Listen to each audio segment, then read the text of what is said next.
Welcome to Sweet Life Beat Life. We hope this video helps.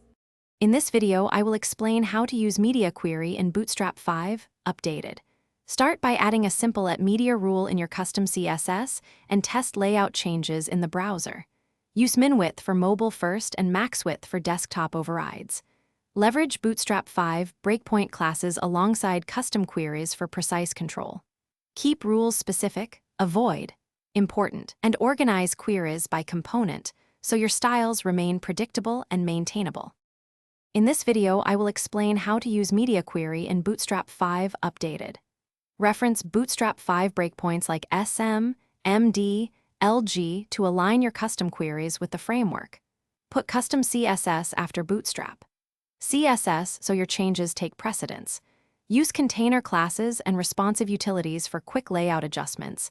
Then add targeted @media rules for unique component tweaks. Test across devices and resize the browser to confirm breakpoints behave as expected before finalizing. In this video, I will explain how to use Media Query in Bootstrap 5 updated.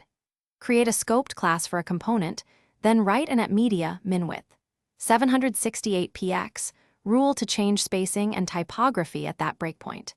Use rem units for font and gap sizes to maintain proportions when root font size changes.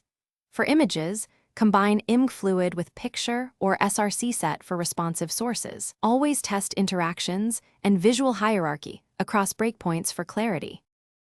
Thanks for watching. Consider subscribing if we helped you.